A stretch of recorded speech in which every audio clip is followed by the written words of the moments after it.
Hello, ladies and gentlemen, and welcome to the Scream Scene. I'm Jody Dean, your host, and tonight I have a special treat for you guys. I'm interviewing Elliot Fullam. This young man is extremely talented actor, plays the role of Jonathan Shaw in Terrifier 2, 3, which is in production right now. A musician, recording artist. He's a YouTuber, and no telling what else you're going to see him on next. Elliot, how you doing, buddy? I'm doing great. How about you? Thank you for having me.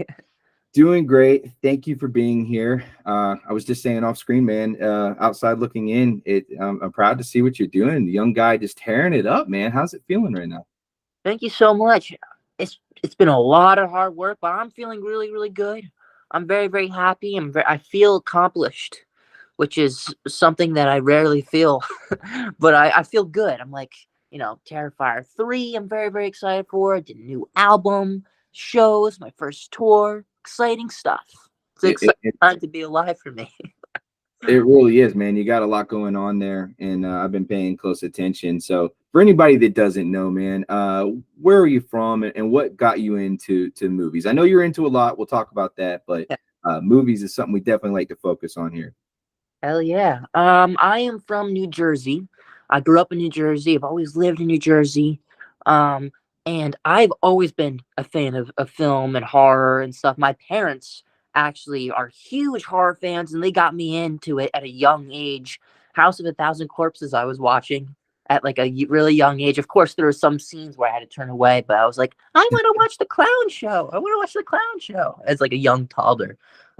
um, Plenty of horror movies growing up. But then one day, my dad, I mean, for a while, I was doing interviews myself on YouTube. So I got comfortable in front of the camera.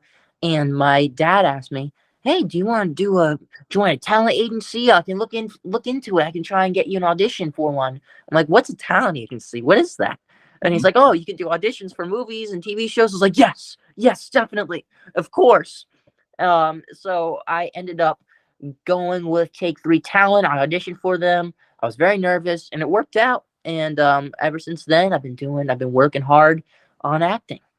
That's dude, that's awesome. It's awesome to have your parents behind you, and um I, I can tell outside looking in, they knew you had something, man, because you have an energy that radiates across social media. I mean, just again, like when I see your stuff, man, you bring a vibe, and I love that. I see it when when you're talking about your music, when you're doing your music, when you're in these films, you're very passionate about everything you're doing, man. So that's Or awesome. Thank God for them, right?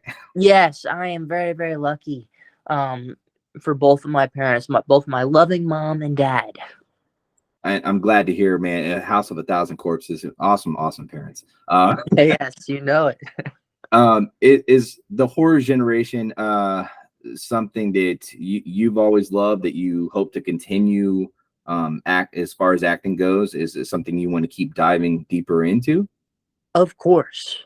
I mean, it was my dream to even be in a horror film. Like that was my main goal as an actor. I want to be in any horror film. I hope I can land a horror film. And I was a huge fan of Terrifier, the first one. And then I saw the audition. My dad actually for that one, for Terrifier 2, my dad looked on a website called Actors Access and he saw Terrifier 2. We got so excited. We submitted an audition for like multiple different roles and stuff. And I ended up landing Jonathan. But I'm a huge horror fan. I would love to do any horror movie. But of course, I'm open to branching out to like dramas or like comedies or anything because Right. I'm an all around fan. But horror is my heart. It's my soul. I love hearing that. Same here, man. And yeah, you're an actor at heart, so you'll do whatever you should do, man. That lands on your your desk. But yeah, Or horror, I think a lot of people. I really enjoyed your role in Terrifier 2, and I can't wait to see what's up with 3. Now, I know you can't disclose anything about 3. Are you finished? Are you wrapped with your parts in 3? Or are you still going? I don't know if I'm allowed to say Oh, the okay. Okay. about being wrapped or anything, but all I can say is that Terrifier 3, it's gonna be crazy. There's some really brutal scenes. Um, Excited. All I can say is I'm so excited for this movie to come out. What, because the second one is just phenomenally huge, right? Thank Um, you. what was life like for you seeing the success of that film? Like, how did things change for you? Oh, it was crazy. It was very, very crazy seeing Stephen Hawking. Uh, did I say Stephen Hawking? Stephen King. Oh my gosh, sorry. That Yeah. complete, complete. I always mess that up for some reason. Stephen King, the legend, the king of horror, Mhm. tweet about Terrifier 2, that kind of made my life as a horror fan. I mean, you're wearing an It hat right there. So, I mean, that's all you know. You I know do. how you I can't understand. imagine. Yeah, as a Uh, filmmaker myself, man. Yeah, that would be a proud moment for anybody. Hell yeah. yes. I mean, Flanagan is another incredible. I mean, just watching it, watching the first reports of people being like saying they were passing out and throwing up, I was like, man, this is this is crazy. Unexplainable. It was very surreal. I'm still kind of going through that same feeling. Like I don't think I fully realized or fully have grasped, at all. I don't think that train it hasn't stopped. We don't see that with a lot of horror films to where they have such a I mean, you have those greats, right? That everybody loves, they have in their categories, but we haven't seen nothing like Terrifier in a while. That's just it's a nonstop train. So I mean, you're still riding this wave and you're in production I'm on the having third fun. one. It hasn't even stopped from the second, right? Yeah, it hasn't stopped, and I've been enjoying it. I mean, also going to horror cons and seeing all the art cosplayers and stuff, and people have Terrifier 2 tattoos, and Crazy. Terrifier has such a loyal, wonderful, kind fan base. I mean, shout out to Art the Clown Appreciation Society. Absolutely. Yeah, no, they are great. We all love you guys. As a filmmaker myself, man, it was very inspirational to see what Damien did, and the love and that the horror fans have uh for gore and practical effects. I'm so huge on that. I love practical effects, man, and you guys are really, really setting the bar up there, which nobody really wants to touch it, right? Yeah, I mean, of course, you go back to all the classic slashers and practical effects. I think that's just the best way to do it. And that's why I was initially very, very, a huge fan of the first Terrifier. And Damien is a genius at it. I don't know how he does it, but I mean, of course, he grew up doing it, and watching that stuff in person while acting, it definitely helps you. Helps you. Adds to the grossness and in the fear, add that fear factor because you're physically seeing it. It's not just some like animated CGI stuff. I think it definitely adds to the film. Yeah, For definitely. When you see these things on screen and then you're actually seeing there how exactly like you just said, I've had actors tell me before like they would have never guessed that it worked that way, but it does something to you when you're acting and you realize that it's an energy. It adds to your energy, and you already have quite the energy, young man. Like, let's talk about this real quick. I went down the rabbit hole and I started listening to some of your music, and I was like, whoa, like like that song I'm Not Okay. I think I probably listened to it 20 times today. wow, Yeah, thank you. love that song. I love your new stuff too, but that song instantly I was like, man, why are they not using this in a film? Is that something you're trying to push? Are you saying, hey man, let's get one of these songs in there? Oh, of course. I am with the sync team, so they've been trying.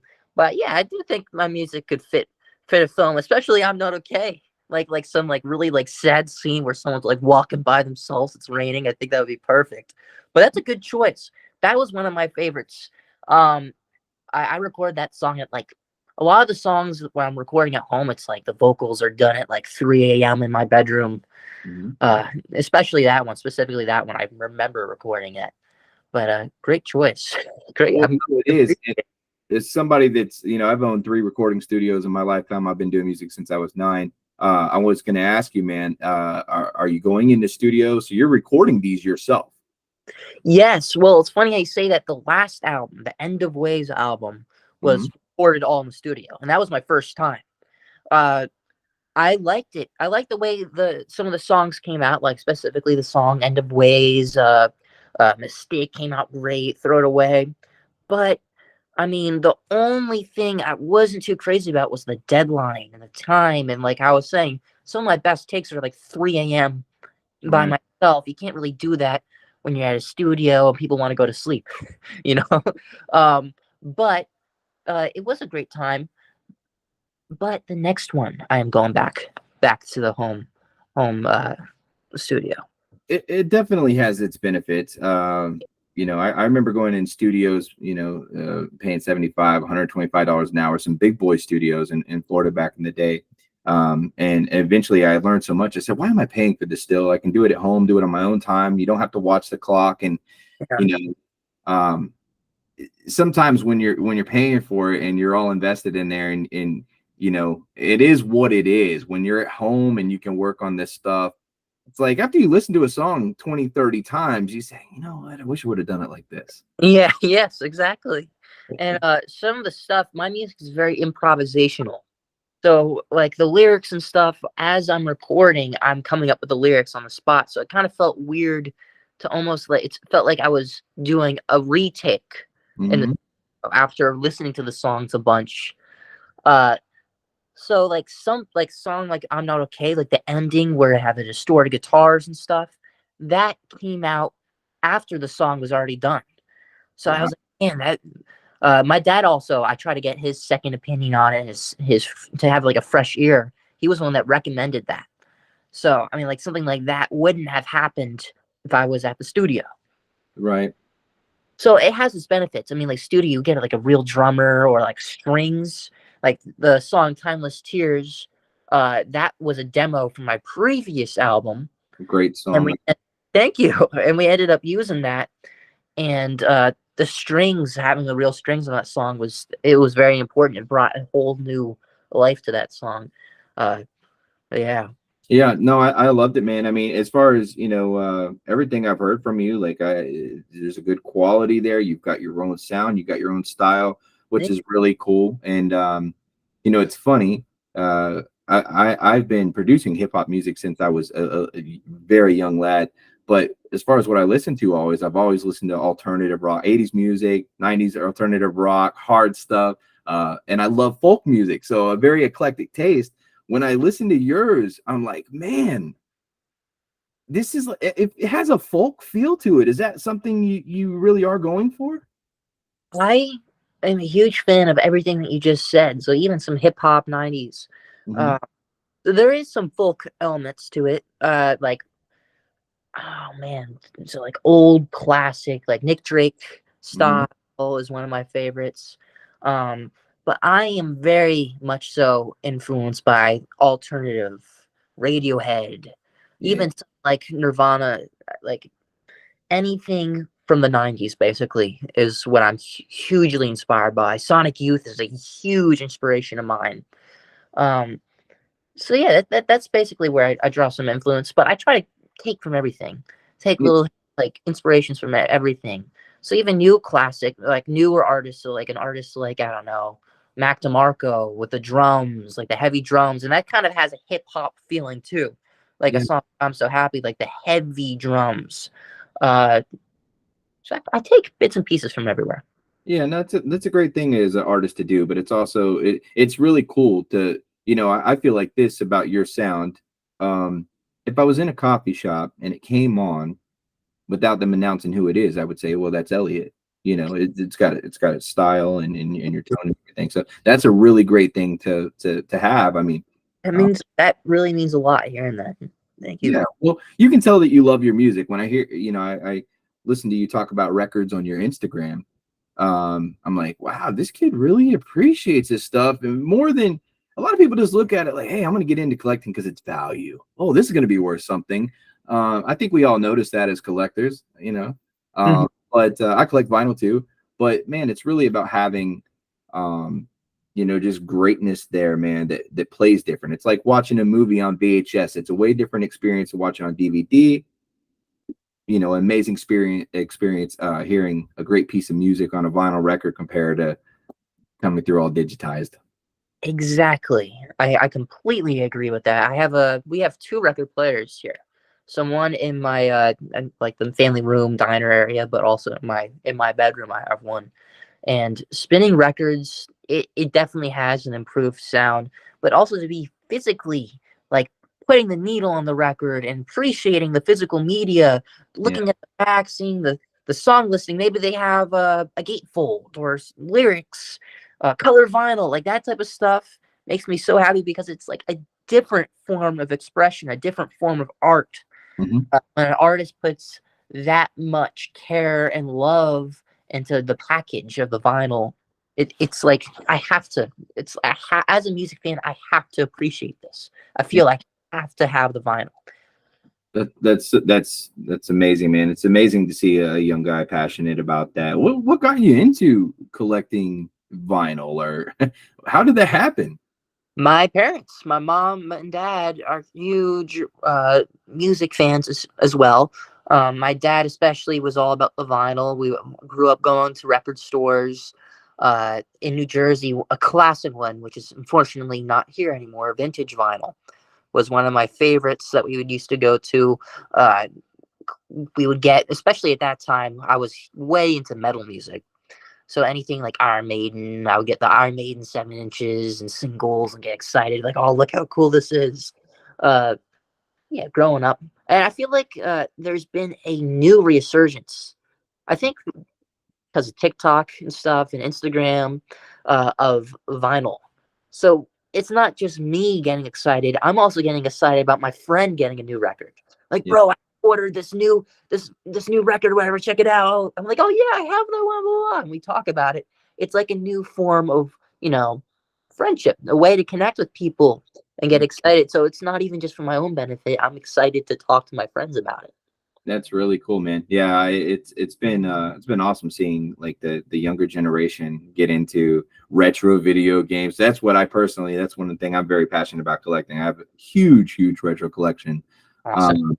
But to see the younger generation want to grab those old games, and now to grab, I seen some kid in Walmart the other day, and Walmart's selling records now, which is just Yeah. right. But I heard him talking to his friend, and he was like, "That record's cool, man, but it's not the vintage one." And I was like, "Whoa, it's like 16 years old." I'm like, "That's wild." It's just unexpected, I suppose. Yeah, I don't want the Walmart exclusive. Yeah. But I think, honestly, I feel like mm, we got to almost a point where people are very aware how digitized everything, especially with like AI and people being scared of it, that Yeah. they want to just kind of put away their phones. Just like forget the phone. Let's go out and like go to an arcade or something, or let's go to a record store. Let's Yeah. actually enjoy life. Let's be present. And I'm very just like you. I'm very happy to see people doing that. Yeah, it's definitely it's physical. It's digital media, all this good stuff. It's got its place, but they were a while back they were saying, "Oh man, the phones might go down for like 3 or 6 months," and I'm like, I know that's bad, but that might be like the best thing that could happen to everybody nowadays. You know what I mean? Like we kind of need to step back like that, and the only way it's going to happen is if somebody just turns it off, which it's like it's a weird thing to say, but it's like, would it really be that bad? Yeah, I wish, like you said, social. Of course, digital media has a place for it. Right. Like, I have found some of my favorite bands of all time through like a Spotify random explore. It's Hmm. like a band that I probably wouldn't have found because they don't, produce as many records or something, or maybe like a local band or something. Oh, wow, this band is great. They're not as popular, but I'm glad that I found them. They make incredible. I wish there was a way they can both coexist with each other, like hand in hand, like hold hands, without like one fully taking over. Hmm. Really, I'd rather physical media. And Ah, as a recording artist, I mean, it's awesome having social media nowadays. yeah, Back when I was chasing the dream of getting signed and stuff, it was you had to have a demo. It had to be done a certain way. You couldn't submit it. Your agent had to submit it. Then deals, the way everything changed nowadays, you can completely make a living as being an independent artist just through social media. It's a beautiful thing. So I mean, there's where it definitely has it has its perk. exactly. You're going on tour, man. I mean, that is huge. So social media is a big part of that. You're promoting this tour this way. That's how I seen it. And And that's how I've been seeing your music. So, I mean, tell us about that, man. Like, obviously, you've done some big things now. You've got a following. You're doing YouTube. Um, how has social media helped you with your music? How is being a Terrifier and a part of all this stuff? Has it brought people to you to where like, hey, man, we're looking to buy your record, come to your show? Yeah, there's it snowballs. It snowballs into each other. So like there'll be like a Terrifier fan, like, wait, you make music? Or like a music fan's like, wait, you're in Terrifier too? Oh, I gotta check it out now. So it's like it snowballs into each other. And even with social media, that's why I also like to do fun, dumb dances once in a while, like to one of my favorite songs. Cause it social media definitely has helped for sure. TikTok for one, ugh, I can't talk. When my first album released, I went through DistroKid. I did like all like the most like complete at home everything. Mhm. And I didn't have like any press or anything. I just said, "Hey, my album's coming out tomorrow. I hope you enjoy it or whatever." And then the day out, I made another post saying, "Yeah, my album's out. I hope you enjoy it. Well, it's slowcore. If you like Elliott Smith or Duster, you might like this." And I was playing video games. I Mhm. was hanging out with my friends. This was like a couple of days after the album was released. I was, enjoying, and there's a Spotify for artists. So I looked, and there was 100 people listening. I'm like, what? Wow. 100 people right now? What's going on? And as I was watching it, it just kept going up. 150, 200, 300, 400, 500. Like, what is going on? How is this happening? Yeah. Is this like a Spotify glitch or something? Um, and I looked on TikTok, and it was a kid in his bathroom, I think, like this, and just a text saying, "This kid's a genius" or something. Like, "Oh, you got to check out this album. He's only like 18 years old, or 17 years old when he made it," and it was blowing up. Just that post. Wow. Yeah, and then it spiraled. It like snowballed. There was more people. Someone like did like a funny post where they held up a Nirvana record and threw it behind them and went online and listened to my album. Um, so like funny stuff like that, and it was really surreal, really really crazy that initial like blow up, and it is because social media. It was because of social media. It reaches people in a different way, Right. uh, and I'm very appreciative of it. Absolutely. Yeah, no, that's amazing, man.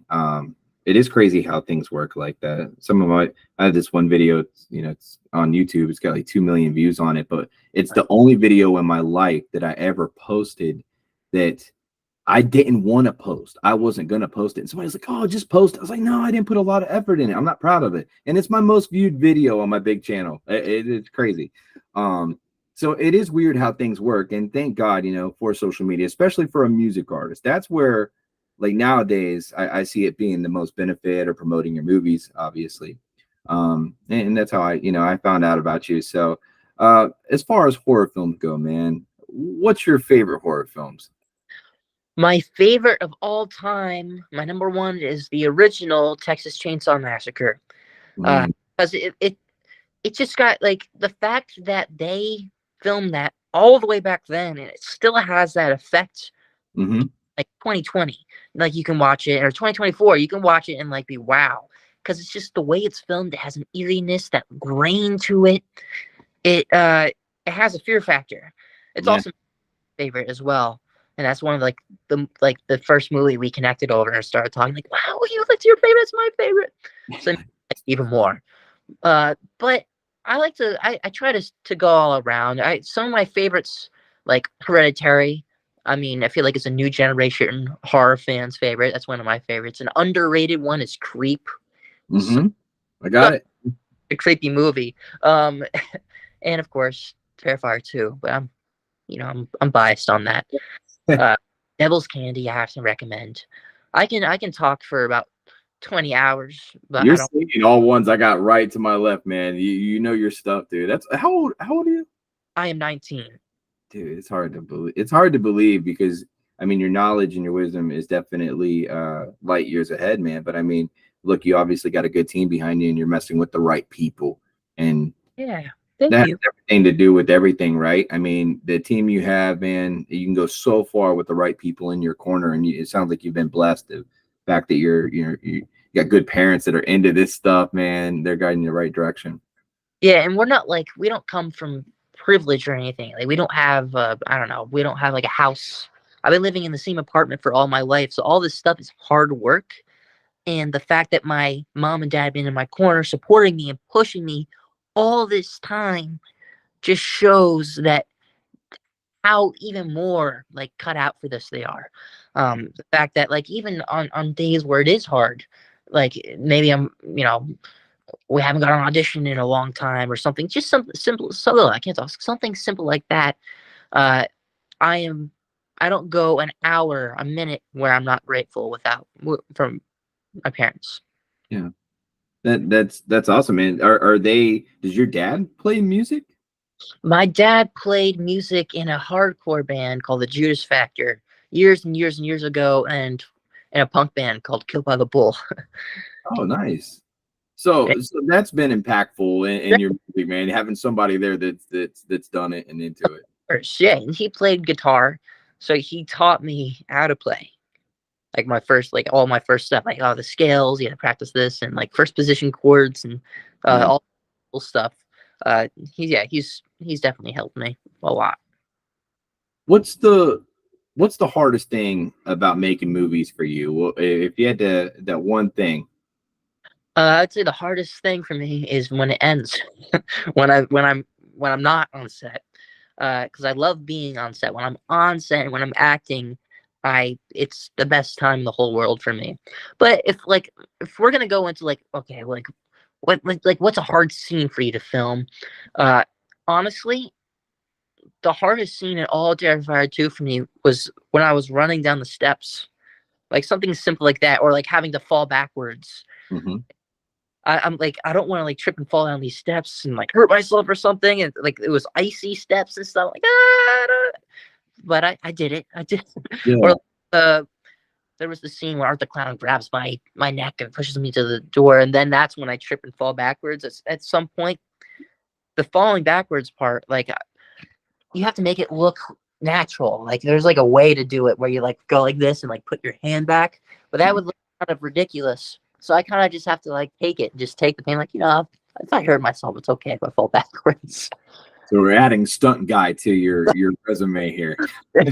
Professional stunt. No way. I'm not a professional with it, but uh, I can fall backwards. I can do that at least. Yeah, no, you definitely sold that, man. Thank you. What's your favorite part about doing the movies?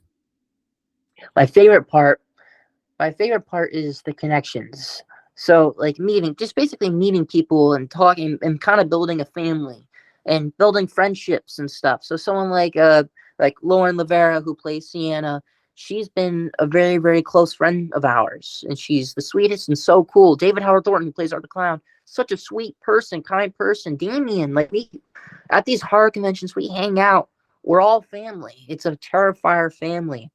Uh, the set experience, the whole cast and crew, the crew members are so cool, so sweet. Where I feel like I'm loved, and I love them. Oh, can you see me? Sorry, I had low power mode. You're back. It was just a second, man. I could still hear you, so we were still connected. All right. I got low power mode on my phone. But I feel loved, and I love them, and every single moment. That's definitely my favorite thing. Lauren treats me like a little brother. That's something I've noticed about the cast and everybody there. And I did an interview with Phil last week, one of the nicest guys I've ever talked to in my life. It seems like everybody really, you can tell that Damien cares about you and he cares about his cast and his people. That's so awesome, man. You're not only building a franchise, but you guys are like building a family. That is so awesome, man. It's something you don't really see a lot. And it's because you guys are doing it different. Yep. You Yeah. know? Terrifier definitely does it different. I will forever be grateful for Terrifier, and grateful for people like Damien, Phil, Lauren, David, the whole cast and crew. Yeah, absolutely. As far as your music goes, man, I know Terrifier 3, I think it's coming out. I know it's coming out in October. Are you releasing your music on vinyl? Yes. Mm. My first album, What's Wrong, is on. There's two different pressings, and then End of Ways has one pressing. And then when I release my third album, that will also be on vinyl. You know, I'm all about the Hey, vinyl. dude, that's awesome. Yeah, I am truly in love with that song, man. I'm not okay, dude. That is just bad. This is badassery. Um, so again, I'm a big fan of what you're doing, man, and I know you're. It's just going to keep going for you. More fans are coming to Elliot soon. Anything you want to tell anybody about anything you got going on? I feel like we covered everything, but just to rehash, I have two new songs out. The Love I Had and Know Me. It's a double single. I'm gonna be going on tour, an East Coast tour. I'm gonna be in New York City, Philadelphia, Washington D.C., North Carolina, and Atlanta. I'm so excited for all of them. Hope to see you there. And stay tuned for Terrifier 3. I think that's it. That's the main stuff, the main points. And And you guys can follow this kid on. I say kid, man. He's not a kid. He is 19 years old. He is so ahead of his time. Very talented. You can follow him on Instagram. I'll leave a link in the description as well. Look out for Terrifier and everything this little gentleman's doing. Again, I keep saying little, little, little. You're not little. I wanted to say there one more thing, man, before I let you go. okay. I'm full of compliments today, I know, but you know something I love about actors that have this, it's a real skill, is they can do so much with their eyes. Tom Hardy is one of the best. He did Bane, and all you ever seen was his eyes. You never seen his mouth moving, and he just carried the whole movie. You have this very impactful thing you do with your eyes, man, in these films where I really feel like you are scared. That radiates so well, and such a good quality as an actor to have. That is the one, like the number one compliment that I can get for acting, because I am the same way where I'm looking at actors' eyes, and like Joaquin Phoenix is another one for me. Like Yeah, his eyes, in Beau is Afraid, one of his, it was like recent. He did something, I couldn't believe it. His eyes were shaking, like the eyes, like the eyeballs were yeah, shaking, they were and he twisted. was emotional. I've never seen that, like, to that effect in a movie before, and to hear that from you, just that, I'm gonna remember that forever. Oh, dude, yeah, no, you deserve it, dude. I pick movies apart and things. Obviously, I can tell you pay attention to detail. It was something I told my wife. I was like, man, this kid's doing some amazing stuff. With acting in general. But yeah, there's many times where I'm like, man, I feel the fear. That's such a good quality to have as an actor. So definitely want to let you So, know.